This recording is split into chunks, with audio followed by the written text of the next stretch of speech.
ABC Listen. Podcasts, radio, news, music and more. Hi, I'm Sam Hawley, coming to you from Gadigal Land. This is ABC News Daily.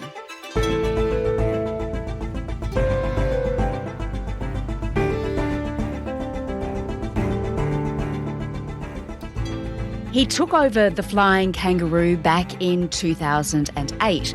Now Alan Joyce has departed Qantas early after a string of deeply damaging controversies. But he recently delivered a big profit for shareholders, and he walks away with millions in his own pocket. Today, senior business correspondent Peter Ryan on the Irishman's track record, how he lost the public's trust, and whether the iconic Australian brand can be repaired. Peter Ryan, Alan Joyce, he's finished up 2 months earlier than he first planned to, but he's not leaving empty-handed, is he? Well, that's right, Sam. Look, over 15 years as chief executive of Qantas, he's raked in about $125 million for himself.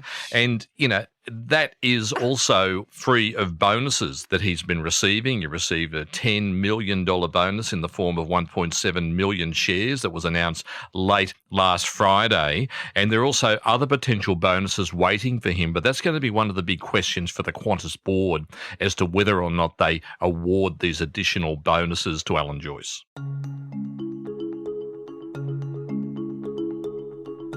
Yeah, all right. So it's been a lucrative time for Alan Joyce at Qantas, that's for sure. And he's jumped ship early, Peter, because it was all getting rather messy, wasn't it? Yeah, Sam, the reputational damage and the reputational crisis that's been underway at Qantas was just clearly too much for the Qantas board and the chairman, Richard Goyder, who, like Alan Joyce, has also been under siege. So rather than Alan Joyce seeing the end of the line in November as planned, he's been pretty much pushed towards the emergency exit. And so the big reason for this is the ACCC's action, alleging that Qantas sold flights for fares that had already been cancelled. And that's a potential fine of $250 million, which will be sending alarm bells in any board. Yeah, OK. Just remind me, Peter, about that allegation that Qantas was selling tickets to flights that had already been cancelled. You can't sort of write that stuff. Well, it's one of those things that makes you wonder, was anyone at Qantas aware of this, or was it a system that was out of control? Basically, the ACCC is saying that Qantas had at least 8,000 flights that didn't exist, where the tickets had been allegedly sold to customers. But basically, customers who, in good faith, had bought tickets, but in the background, Qantas had already cancelled these flights, allegedly, and that some of these customers didn't even receive notice until the day before they flew, sometimes via the Qantas app. So clearly alarm bells ringing there for Qantas, with the potential of these fines really wrecking the reputation of the airline. Oh my gosh, yeah. Okay, also, of course, Alan Joyce faced a real grilling in a Senate inquiry over COVID credits, didn't he? That's been a big issue. At the moment. Does that include Jetstar? No, it doesn't. It doesn't include Jetstar. Yeah. Right. Does that include overseas customers? And we've said that, Senator. It includes. Does it include overseas customers? No, it doesn't. Unclear. These COVID credits were so reputationally damaged and really eroded the trust that anyone had in Qantas. People who booked flights before the pandemic in good faith weren't able to fly for very good reasons because of the pandemic. But these credits were there, and even more alarming, even last week, we were learning that some of these COVID credits were going to be expiring on the 31st of December. So Qantas had to act.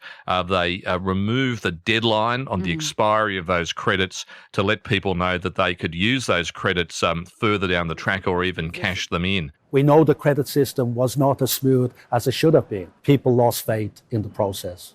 Yeah, extraordinary. And there's more, Peter. It doesn't even end there, because there was a scandal, of course, around Qatar Airways and the government stepping in to block Qatar flying here more. The whole issue over Qatar Airways is being seen by many observers here as potentially one of the first big errors of the Albanese government. Qatar wanted to add 21 flights a week to the 28 it runs now. but the Australian government knocked back Qatar's request. The government has determined that agreeing to the Qatar Civil Aviation Authority request for additional services is not in our national interest. It went to the lobbying power, the extreme lobbying power of Qantas in Canberra.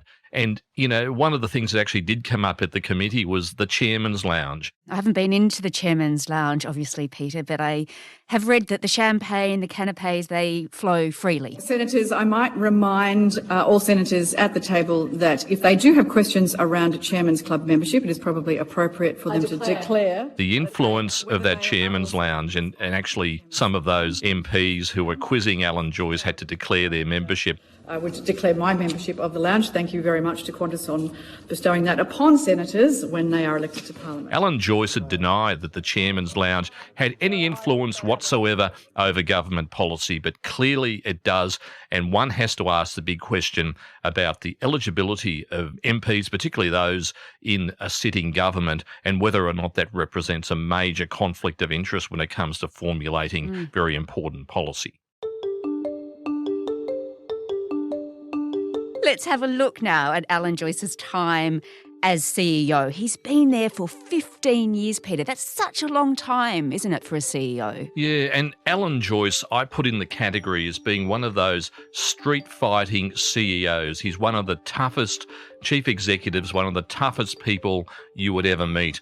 So why was he there for so long? Well, simply because the board at Qantas and shareholders just simply loved him, because he guided the airline through the global financial crisis where airlines around the world were falling over, and also the pandemic when planes weren't flying. And Qantas, Alan Joyce has said that Qantas went within weeks of becoming insolvent, in other words, not being able to pay its bills. We finally drew a line under the COVID crisis by posting our first full year profit since 2019. And it's welcome news for our people, in particular, that we're back on solid ground. On the one hand, he did his job, he guided the airline, but on the other hand, he did this by taking on the unions. And you don't just have to listen to the Transport Workers Union, that, you know, one of the key enemies of Alan Joyce, to see this. You've seen this over the years with flight catering, ground handling, the way that Qantas staff was split, outsourced, you know, to foreign owners, and, you know, using the pandemic as an opportunity to outsource big parts of the airline. It means nearly 1 in 3 workers will lose their jobs at the airline. All ground crew, including baggage handlers and cleaners, will be outsourced across 10 airports, including state capitals. You mentioned the Transport Workers Union, the National Secretary, Michael Caine. He's pretty happy to see the back of Alan Joyce. It's really welcome news. It really provides an opportunity now for us to turn over a new leaf at Qantas.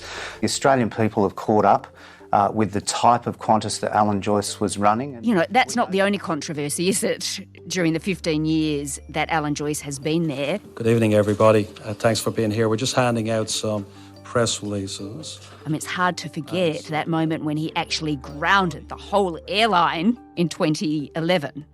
In response to the union's industrial action, I announced that under the provisions of the Fair Work Act, Qantas will lock out all those employees who are covered by the agreements. We have decided to ground the Qantas international and domestic fleets immediately. I repeat, we are grounding the Qantas fleet now. I remember I was at home in November 2011 mowing the lawn, and my phone rang, and it was my boss at the time saying Alan Joyce is shutting down the entire airline. I said, what?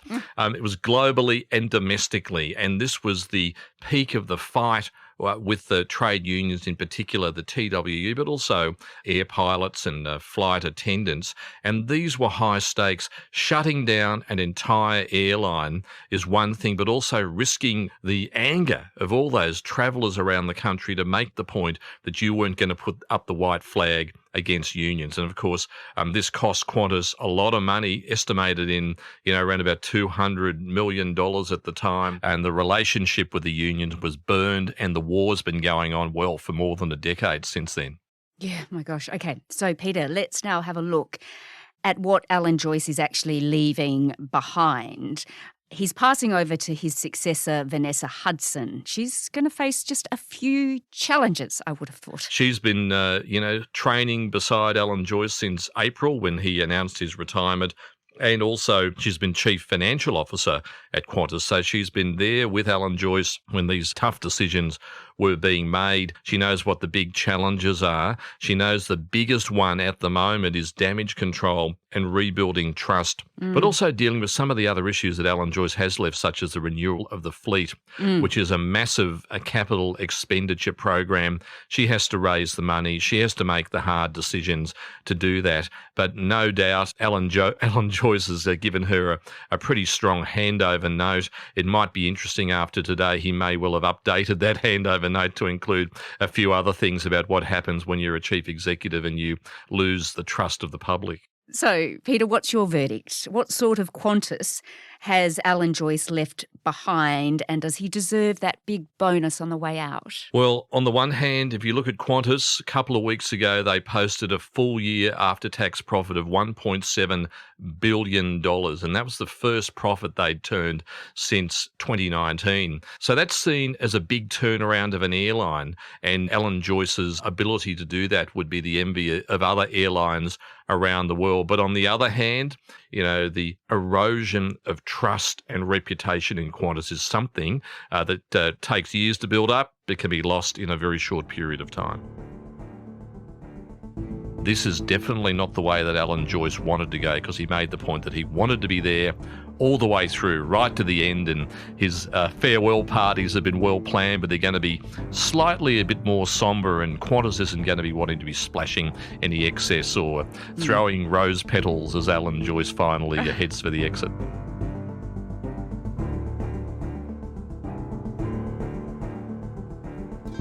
Peter Ryan is the ABC's senior business correspondent. If you want to know more about how Qantas turned taxpayer dollars into profits, we covered that last Wednesday, and that's in your feed. This episode was produced by Bridget Fitzgerald, Lara Corrigan, Nell Whitehead and Anna John, who also did the mix. Our supervising producer is David Cody. I'm Sam Hawley. ABC News Daily will be back again tomorrow. You can find all our episodes of the podcast on the ABC Listen app. Thanks for listening.